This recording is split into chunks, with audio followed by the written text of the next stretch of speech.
Selamat siang pemirsa, apa kabar Anda? Senang sekali hari ini saya Ziva Zahrianis kembali hadir untuk menyapa Anda dalam program Sumatera Utara hari ini edisi Minggu 22 Oktober 2023. Sejumlah informasi terkini seputar Sumatera Utara telah dirangkum tim redaksi kami untuk Anda dan berikut kita awali informasi selengkapnya.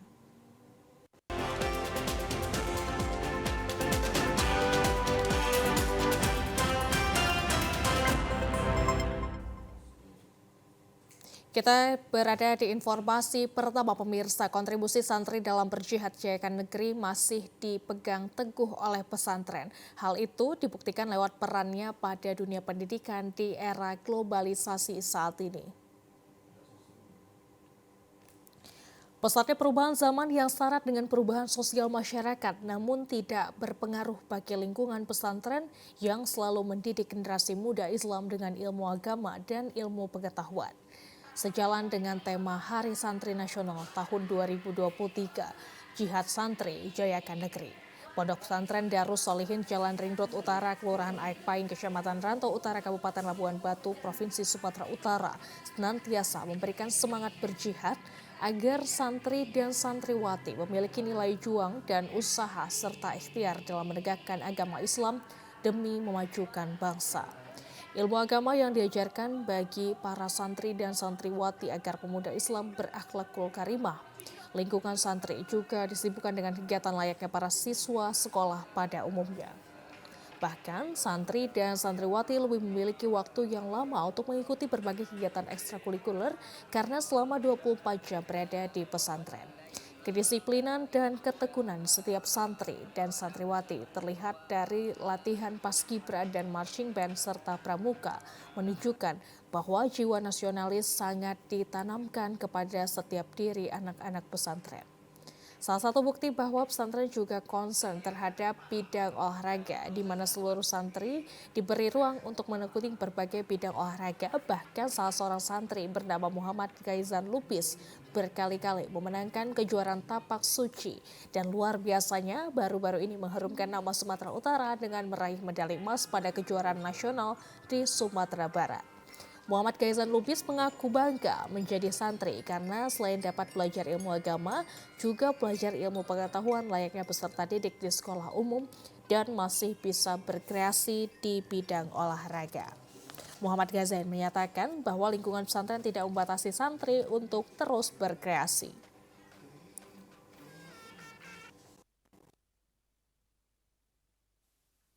Alhamdulillah, saya bangga menjadi santri di pesantren karena saya bisa belajar ilmu agama dan ilmu pengetahuan, layaknya seperti pelajar pada umumnya. Selain itu, belajar di pesantren tetap bisa berkreasi di bidang olahraga. Terbukti saya dapat menjadi berkali-kali juara tapak suci dan baru-barusan ini saya memperoleh medali emas di kejuaraan nasional Sumatera Barat. Belajar di pesantren itu bukan untuk menutup kreativitas kita. Semangat anak santri! Pimpinan Pondok Pesantren Darus Solihin Rantau Prapat, Ustadz Muhammad Tholib, memiliki keinginan yang sangat kuat untuk menjadikan generasi muda Islam yang memiliki semangat berjihad agar kelak mampu menjadi generasi yang memiliki tanggung jawab untuk memajukan negara Indonesia. Ia meyakini jiwa dan semangat santri akan ditempah untuk selalu berjuang demi kepentingan agama dan bangsa. Sebagai pendiri pondok pesantren akan selalu berupaya untuk membuktikan kepada seluruh masyarakat bahwa pesantren adalah tempat generasi muda menjalankan ibadah agama dengan sungguh-sungguh sebagai orang yang soleh dan soleha.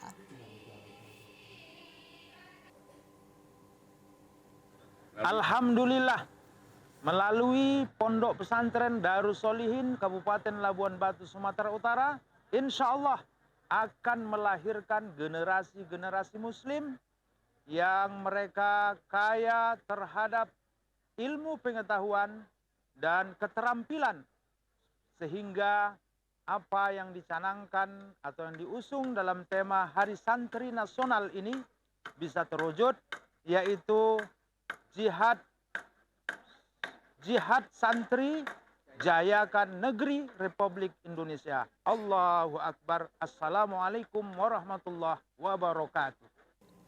Pada Hari Santri Nasional yang diperingati hari ini, seluruh santri dan santriwati mengambil bagian dalam memperingatinya sekaligus menunjukkan kepada masyarakat bahwa santri memiliki keunggulan dan semangat untuk menjadi bagian penting dalam memajukan generasi muda Islam Indonesia. Sementara itu pemirsa, tanggal 22 Oktober ditetapkan sebagai Hari Santri Nasional oleh Pemerintah Republik Indonesia. Semarak peringatan Hari Santri Nasional juga diperingati di Kota Medan. Peringatan Hari Santri Nasional dirayakan di Universitas Nahdlatul Ulama Jalan Gaperta Medan kemarin. Kirap dalam rangka Hari Santri Nasional ini dirayakan dengan ragam kegiatan seperti sarung fashion, parade sholawat, ceramah singkat, dan karnaval Hari Santri, serta pertandingan futsal. Rektor UNUSU Dr. Ibnu Affan mengatakan kegiatan kirap Hari Santri Nasional yang dirangkai hari lahir UNUSU ke-8 ini sebagai bentuk penghargaan dan ajang memperkuat silaturahmi para santri dan Nahdlatul Ulama. Hal yang sangat penting yakni mengenang perjuangan Hadratus Syekh Kiai Haji Hashim Asy'ari dan para kiai pada resolusi jihad 1945. Lewat momentum ini, masyarakat harus diberi pemahaman terus-menerus mengenai konsep kebangsaan yang digaungkan Nahdlatul Ulama. Dikatakan ke depan, resolusi jihad harus bertransformasi ke dalam aspek setiap kehidupan. Jihad bukan lagi soal melawan penjajah Belanda ataupun Jepang. Sebaliknya, jihad terberat di masa mendatang adalah melawan hawa nafsu. Semangat jihad ini harus ditanamkan kepada generasi penerus guna menyosong Indonesia emas pada 2045 mendatang. Masyarakat sangat butuh penguatan mental dan spiritual agar nilai-nilai kebersamaan tetap terjaga dan tidak mudah dipecah belah.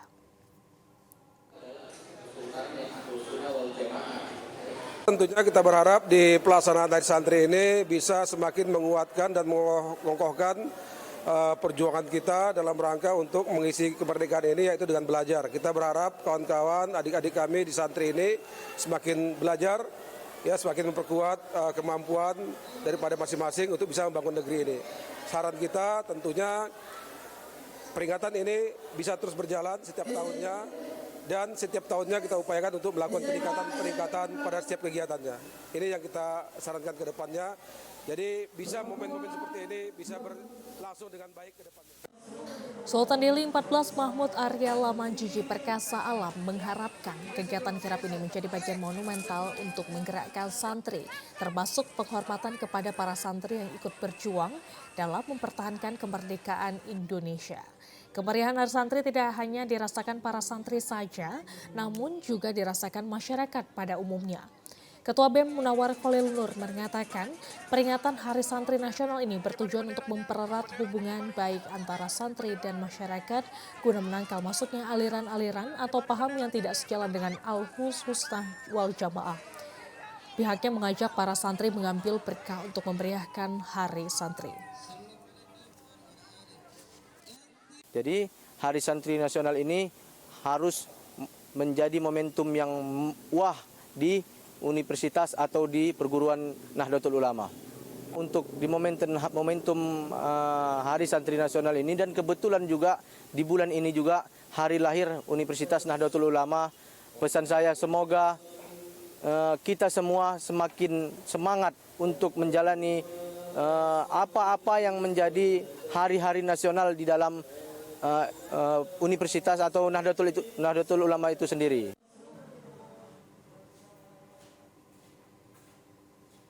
Pemirsa, sebanyak 21 pondok pesantren di Labuan Batu melaksanakan salawat nariyah pada rangka memperingati Hari Santri Nasional tahun 2023. Salah satu kegiatan dipusatkan di Pondok Pesantren Darus Sholihin, Kota Rantau Perapat pada Sabtu malam. Menyambut Hari Santri Nasional yang jatuh pada 22 Oktober 2023, ribuan santri melaksanakan bacaan salawat nariyah yang dilaksanakan di Pondok Pesantren Darus Sholihin, tepatnya di Jalan Perlayuan, Kecamatan Rantau Utara, Kabupaten Labuhan Batu.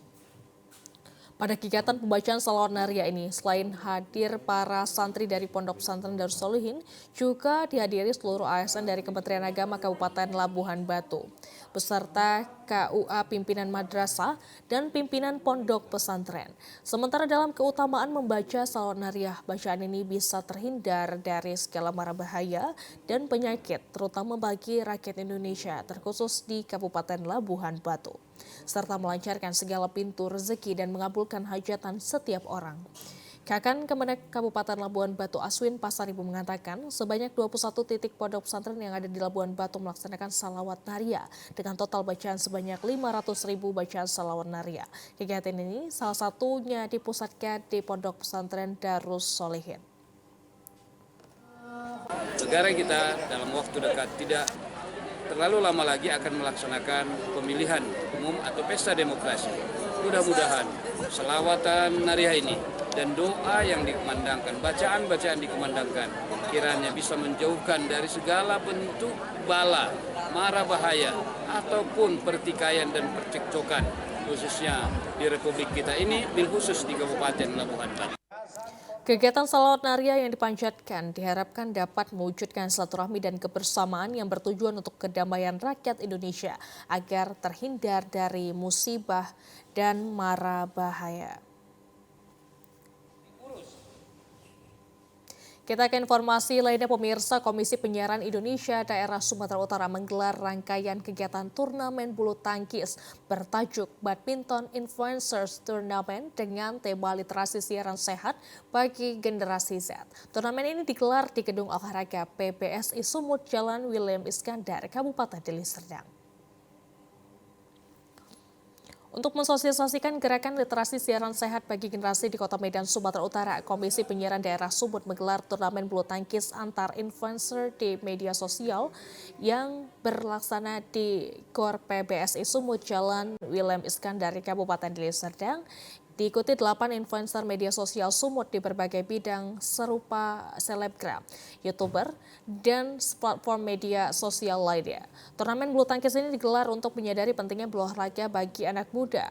Ketua KPID Sumut Anggia Ramadan mengatakan selain membangun kesadaran berolahraga bagi anak muda dengan media penyiaran, pada kesempatan ini KPID Sumut juga berharap para influencer dapat berkolaborasi dengan lembaga penyiaran yakni televisi dan radio, agar dapat menjadi wadah kreativitas yang selama ini dituangkan influencer lewat media sosial. Tujuan kami dari Komisi Penyiaran masuk ke Gen Z dan influencer dalam rangka gerakan literasi siaran sehat. Jadi pola literasi siaran sehat ini kan kita berkolaborasi dengan para Gen Z dan influencer dengan bentuk olahraga yang sehat, itu seperti badminton. Jadi harapannya siaran sehat ini bersinergi dengan kegiatan-kegiatan yang sehat. Jadi dia sinergi dia gitu dengan kegiatan yang sehat. Selain bertujuan untuk mensosialisasikan kegiatan literasi siaran sehat dengan generasi Z, turnamen bulu tangkis dipilih karena tahun depan Sumut menjadi tuan rumah Pekan Olahraga Nasional bersama Aceh. Oleh karena itu, gaung semangat olahraga harus dimulai sejak saat ini. Pemirsa, di era keterbukaan informasi saat ini penting bagi seluruh media untuk menulis reportase mendalam atau in-depth news agar terhindar dari menyebarkan informasi hoax. Era teknologi digital saat ini membuat cara masyarakat dalam mengkonsumsi berita berubah, yakni mengikuti karakter media sosial. Hal inilah yang menjadi tantangan bagi media konvensional sehingga diperlukan penulisan depth news atau berita mendalam. Workshop jurnalistik mengambil tema Depth News di era digital dilakukan di Hotel Grand Antares Medan yang dibuka oleh penjabat Gubernur Sumut Hasanuddin dan dihadiri Ketua Dewan Pengawas LPP TVRI Agus Sudibyo, Dewan Pers Nur Halim Tanjung, Ketua Serikat Perusahaan Pers SPS Pusat Januar Primadi Ruswita, dan Ketua Persatuan Wartawan Indonesia PWI Sumut Varianda Putra Sinik. Dalam paparannya, Ketua Dewan Pengawas LPP TVRI Agus Sudibyo mengatakan, Dep News di era digital saat ini sangat diperlukan agar peran media konvensional menjadi lebih baik. Ia juga mengatakan saat ini tantangan media sosial yakni memiliki algoritma iklan yang cukup tinggi sehingga pengiklan merasa jenuh karena pemasaran yang dituju tidak sesuai. Sementara itu, anggota Dewan Pers Nur Halim Tanjung mengatakan saat ini perkembangan teknologi semakin cepat sehingga dibutuhkan penyebaran informasi yang juga cepat dan akurat. Dikatakan menulis Dep News cukup penting agar dapat mensterilkan berita dari informasi hoax. Dep News di era digital sangat diperlukan agar peran media konvensional menjadi lebih baik. Media memang harus in-depth news ya, karena banyak berita-berita yang seragam beredar sekarang di media sosial, di media online. Jadi kalau in-depth news itu kan dia bisa menjadi pembeda dia. Jadi lebih spesifik. Ya tantangannya itu bagaimana menghadapi dominasi media sosial. Ya, media sosial itu kan punya gaya yang memang menarik ya. Karena media sosial itu memang sudah merubah konsumsi berita masyarakat, sehingga ini menjadi tantangan bagi wartawan atau media untuk membuat in-depth news. Nah, karakteristik media sosial dan media online itu adalah dia cepat, misalnya dia imediasi, dia cepat, lalu dia akrab, lalu dia interaktif, bisa langsung tanya jawab, bisa langsung diskusi. Nah ini tantangan buat media-media mainstream untuk membuat in-depth news. Ketua PWI Sumut Varianda Sinik mengatakan kondisi media saat ini khususnya media cetak dalam keadaan yang kurang baik. Namun ia tetap optimis seluruh media dapat menyajikan berita yang memiliki nilai unggul dengan cara melakukan penulisan Dep News. Ia mengapresiasi kegiatan workshop yang dilakukan dengan harapan tidak ada lagi media cetak yang redup. Tentunya ya itu tadi seperti apa dibilang narasumber tadi, kita harus membuat sajian pemberitaan itu harus ada keunggulannya.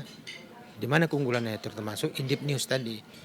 Selain pendidikan, pelatihan, workshop, tentunya kita berharap ada dukungan pemerintah dengan kerjasama.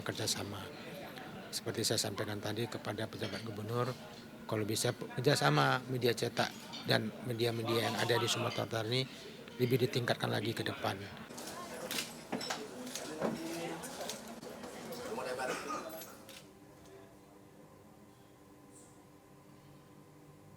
Kita ke Kabupaten Toba pemirsa, realisasi penerimaan pajak hotel, restoran, dan tempat hiburan di Kabupaten Toba masih di luar ekspektasi target yang ditetapkan tahun 2023. Hal tersebut disampaikan Kepala Badan Pendapatan Daerah Bapenda Kabupaten Toba Henry Sitompul. Realisasi penerimaan pajak hotel dan restoran tahun lalu belum maksimal. Henry menyebutkan khususnya pajak tempat hiburan yang realisasinya masih jauh dengan harapan Pemkab Toba dikarenakan masih banyak belum memiliki izin. Menurut Henry, sumber pendapatan dari Badan Pengelola dan Pendapatan Daerah Kabupaten Toba berasal dari pajak hotel, pajak hiburan, PBB P2, pajak penerangan, pajak restorasi, reklame, air tanah, mineral dan logam, bebatuan di bea perolehan hak atas tanah dan bangunan BPPTHB. Hingga saat ini masih sebesar 72%, belum sesuai dengan yang diharapkan OPD yang dipimpinnya memiliki target pendapatan asli daerah PAD Kabupaten Toba pada tahun 2023 sebesar 53 miliar, sementara secara keseluruhan target PAD Pemkab Toba pada tahun 2023 ini sebesar 85 miliar. Henry berharap dan menghimbau para wajib pajak agar tetap berkolaborasi dengan pemerintah, memberikan atensi selaku wajib pajak, dan menanti pembayaran pajak yang bertujuan untuk mendongkrak percepatan pembangunan di berbagai sektor.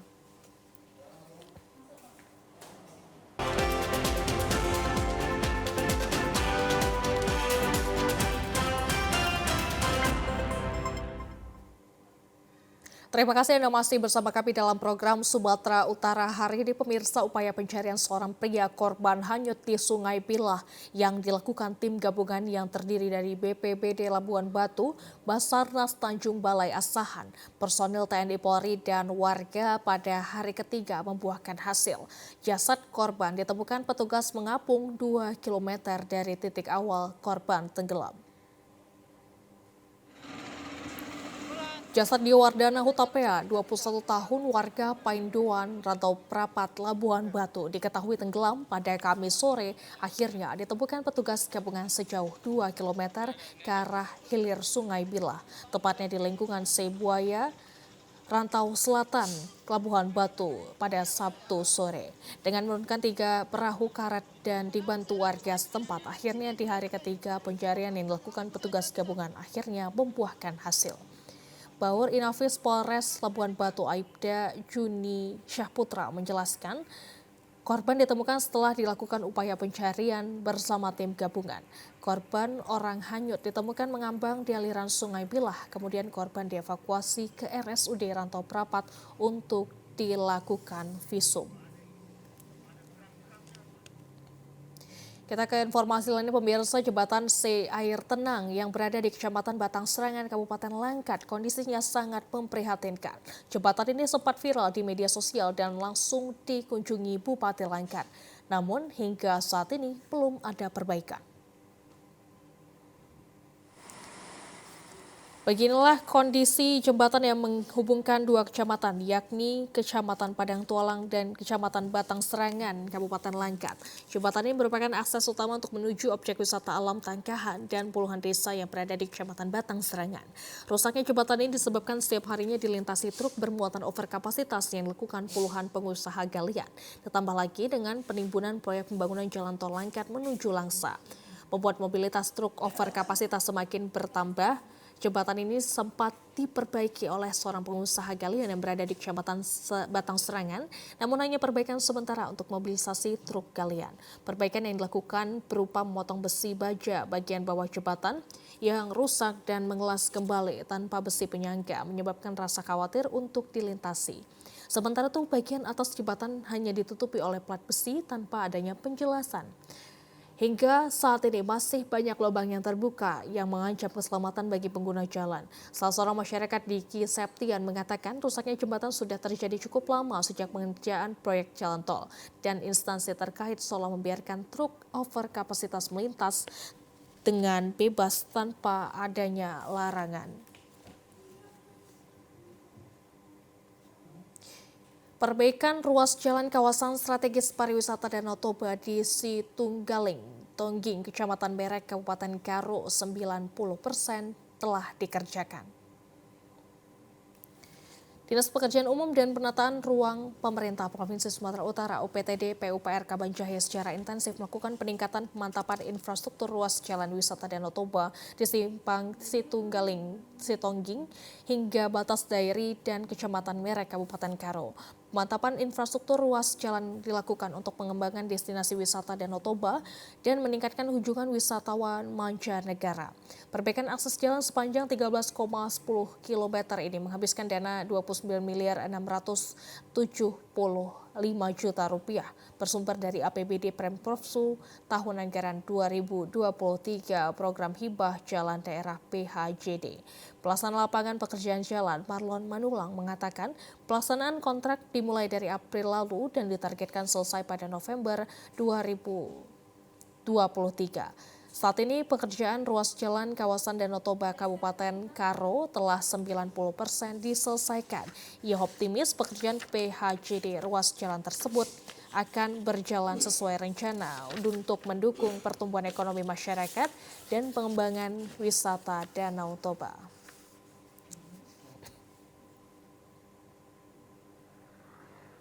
Pemirsa, tahukah Anda jika batang pisang dapat dijadikan sebagai cemilan meski kedengarannya sedikit lucu di Aek Nabara, Sumatera Utara, batang pisang juga diolah menjadi keripik yang memiliki cita rasa yang renyah dan gurih.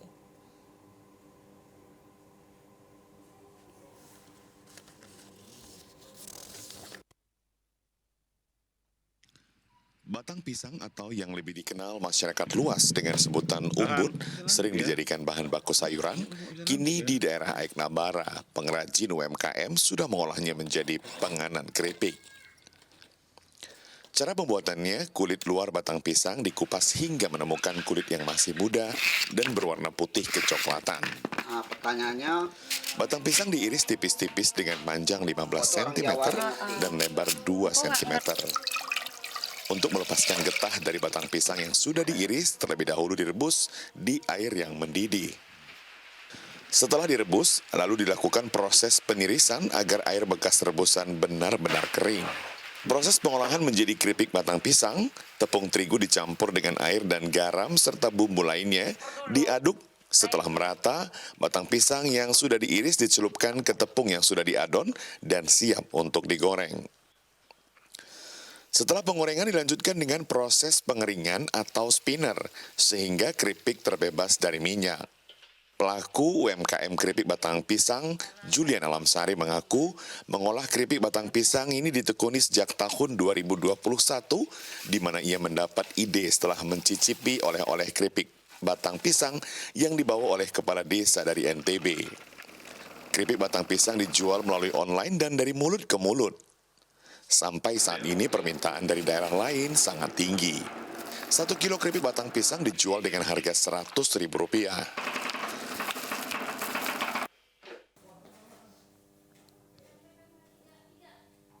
Informasi yang baru saja Anda saksikan menutup perjumpaan kita pada siang hari ini. Mewakili seluruh kabar kerja yang bertugas, saya Azifah Zahrianis mengucapkan terima kasih atas perhatian Anda. Selamat siang dan sampai jumpa.